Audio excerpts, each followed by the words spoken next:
Ahista, ahista, ahista, ahista.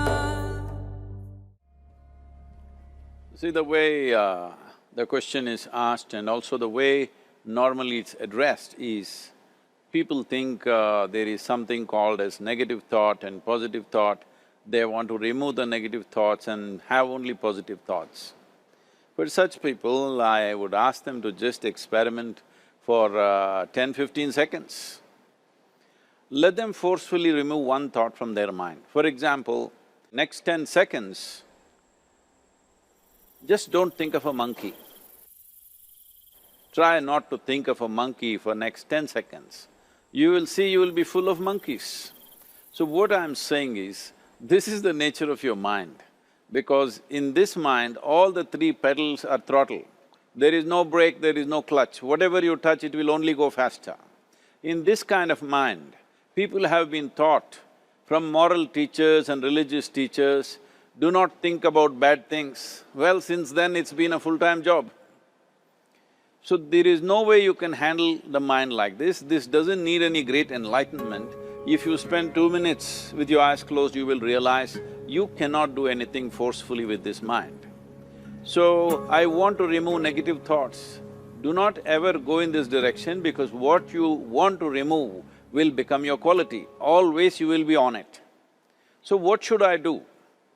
The thing is this, without understanding the fundamental mechanism of this mind, because our mind, human mind, is the most sophisticated computer on the planet. Even all the supercomputers have come out of this. When this is the case, is it not important that we understand the mechanics of how it functions? One simplistic aspect of how it functions is, there are no subtractions and divisions in our mind. There is only addition and multiplication. If you try to do something with it, it will say one more. If you try hard, it will multiply into many more. In this mind, you don't try to identify what is positive, what is negative and try to remove it. First of all, one needs to understand, this mind of yours, this body of yours is supposed to serve you. The life that you are is important. Body and mind are vehicles that must serve us. If you sit in a vehicle, it must go where you want to go. If it goes to its own destination, what is the point of such a vehicle? It's just a nuisance. Right now, most human beings are unfortunately experiencing this fantastic possibility of human mind as a nuisance, as a troublesome thing. Well, this is the most beautiful thing you have. It's just that you need to pay little attention as to how it functions. One simple thing is this. First and foremost process is, that's why we put out this process called Isha Kriya. This is to distance yourself from your physiological and psychological process. There is something called as you which exists. This is not a composite of all your thoughts and emotions and physiological processes. Beyond that, there is you. If you close your eyes, even if you cannot see anything, you're still there. It is through the window of your eyes that you're looking out, but if you close your eyes, it doesn't mean that you don't exist, you still exist. So beyond your thought, you still exist, beyond your emotion, you still exist. So that you, the life that you are, this has to come into your experience. Why is it that you're not allowing that to come into your experience, which is the most significant aspect of who you are? Who you are right now, the most significant aspect is, you and me are alive right now, this is it. What I'm thinking, what you're thinking is not the important thing. We are alive right now, that is the important thing. So, it is important that you focus on this fundamental sense of aliveness within you, and then you will see there is a natural distance between you and your thought process.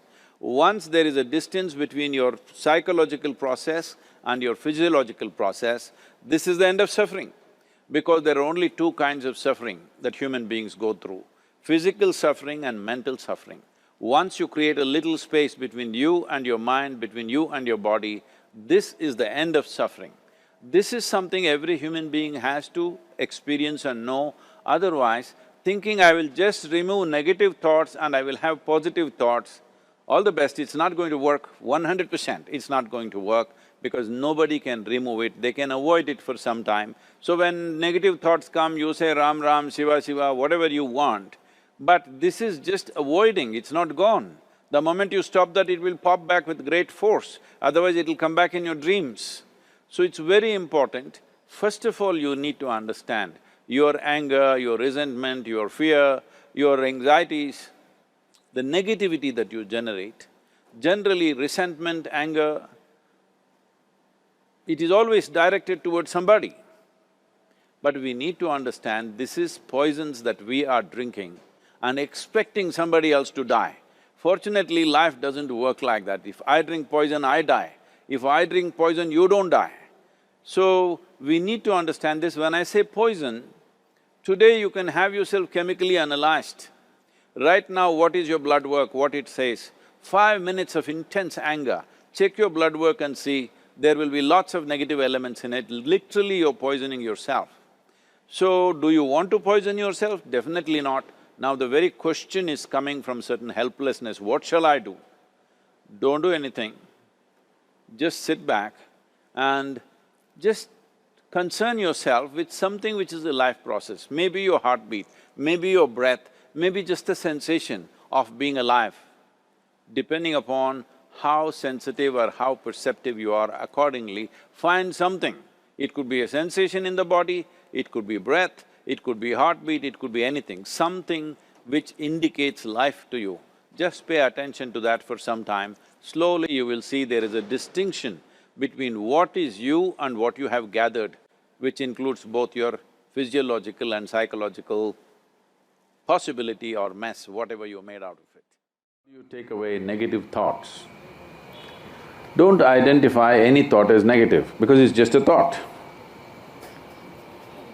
Who told you it's negative? It's just a thought. You're making it up, maybe you like it. What's the problem? If you understand it's just a thought, it has no power. If you think it's a reality, then it destroys you. It's just a thought, isn't it?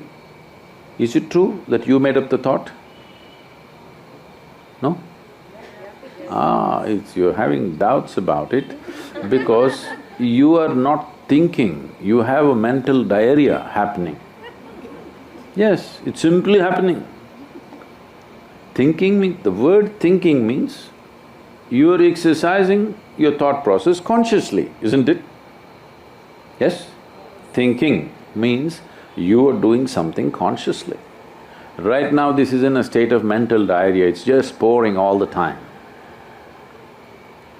Now, what is negative about it, what is positive about it? What is negative is, it's happening unconsciously, that is what is negative, not the content. You thought about a devil, that's negative, you thought about a god, that is positive, there's no such thing. The most negative thing that's happening right now is it's happening unconsciously. That is what is negative about it. And a whole lot of people have destroyed themselves trying to stop those thoughts that they think are negative. And they try to fight them in so many different ways. You create these things and then you fight them. It's your thought. You must be able to throw it and roll it back whenever you want, isn't it? You must be able to roll it out and roll it in as you want. But right now, your own ghosts have become so big that you want to fight them. If you win, you're really lost. Because something that is not true, if you fight and win it, you have really lost it, isn't it? So there is no such thing as negative and positive thought. Either it's a conscious thought or it's a diarrhea. So, how to stop this? See, suppose you are having diarrhea, physical diarrhea. First thing to do is, every other treatment is next. First thing to do is, stop eating bad food, isn't it? Something caused diarrhea. First thing is stop eating bad food, whatever caused this, stop that. This is the first thing you must do. Right now the bad food is just this. You identified yourself with something that you are not. Now you can't stop your thought process, do what you want. You do any mantra you want, think of any god you want, do whatever the hell you want. The moment you identify yourself with something that you're not, you cannot stop.